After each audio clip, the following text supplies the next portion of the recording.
सफलता मिले या ना मिले ये तो मुकद्दर की बात है, कोशिश भी हम ना करें ये तो गलत बात है। हेलो दोस्तों, welcome to my YouTube channel ST study. दोस्तों, आज जो है हम लोग एक बहुत ही महत्वपूर्ण विषय है चंपारण सत्याग्रह, उस पर हम लोग बात करेंगे। देखिए, चंपारण सत्याग्रह जो हुआ था वो एक्चुअल में 1917 में हुआ था, लेकिन यहीं से जो है गांधी जी की भूमिका तैयार हो जाती है। तो आइए दोस्तों, थोड़ा हम लोग चर्चा कर लेते हैं। देखिए, चंपारण सत्याग्रह जो है यह बिहार के चंपारण जिला में हुआ था। ठीक, बिहार के चंपारण जिला में हुआ था और यहाँ पर जो है 3/20 भाग पर जो है नील की खेती करना अनिवार्य था। लेकिन आधुनिकता के ज़माने में जो है जब रंगों की खोज हो गई तो नील की खेती को लोगों ने महत्व देना बंद कर दिया। लेकिन जो खेती करते थे वो किसान करते थे और किसान जो थे वो मालिकों से लिए हुए खेती थे। तो इसलिए जो मालिक थे वो किसानों पर कई तरह का कर लगा दिए थे। अब उस कर को उन लोगों को भरना होता था, तो किसान नहीं चाहते थे कि मतलब अब नील की खेती करें, लेकिन मिल मालिक जो है उनसे कर या लगान लेते थे। ठीक, इसी के विरोध में जो है पहली बार एक विद्रोह हो गया था। 1908 में एक पहला विद्रोह हुआ था नील की खेती के विद्रोह में ही। लेकिन आगे चल के 1917 में जो है बिहार के राजकुमार शुक्ल ने गांधी जी को चंपारण बुलाया और कहा कि भाई आप जो है इस 3 कठिया पद्धति का विरोध करिए। गांधी जी को बुलाया। गांधी जी जो है 10 अप्रैल 1917 को जो है चंपारण पहुँचे। और चंपारण पहुँचे जब, तो वहाँ के जो जिला मजिस्ट्रेट थे, यानी 16 अप्रैल 1917 को चंपारण के जिला मजिस्ट्रेट W.B. हैकॉक ने गांधी जी को चंपारण छोड़ने का आदेश दे दिया। गांधी जी ने जो है W.B. हैकॉक के आदेश को मानने से इनकार कर दिया और उसने बोला कि जो भी होगा सज़ा वो हम भुगतने के लिए तैयार हैं।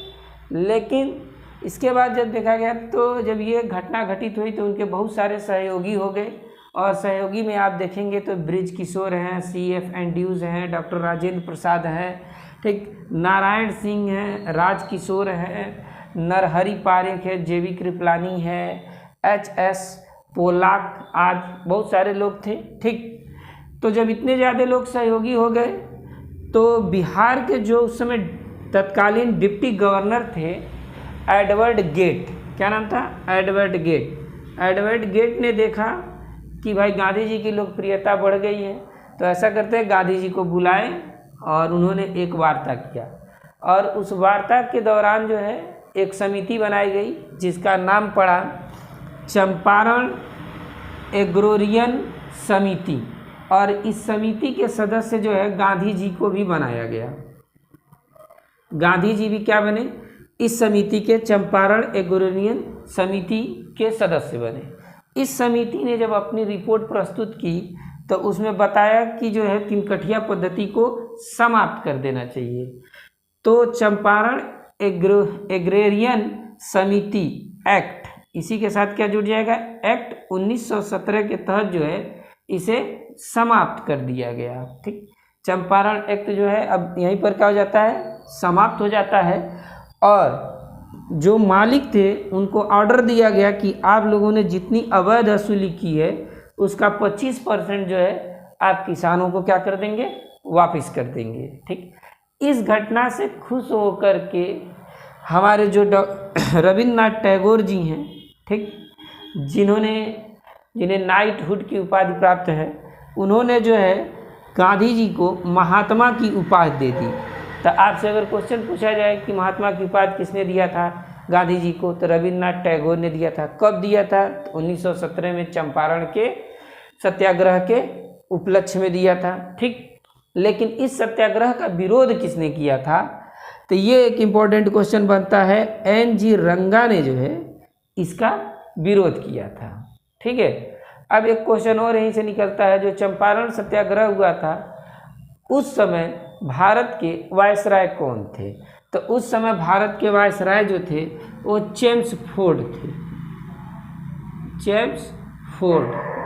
चेम्सफोर्ड जो है वो एक्चुअल में 1916 से लेकर के 1921 तक जो है भारत के वायसराय थे, और इनके टाइम में बहुत सारी घटनाएं घटित होती हैं। जैसे मान लीजिए एक तो चंपारण सत्याग्रह ही हो गया, उसके बाद से खेड़ा सत्याग्रह होगा, अहमदाबाद सत्याग्रह होगा, ठीक। उसके बाद से आप देखेंगे तो 1920 में असहयोग आंदोलन होगा, फिर उसके बाद से 1919 में रॉलेट एक्ट आएगा, जलियांवाला बाग का हत्याकांड होगा। तो ये सारी घटनाएं होती हैं, तो हम लोग इस पर फिर चर्चा करेंगे।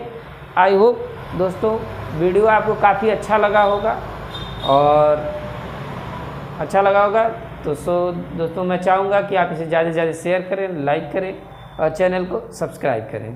ठीक है।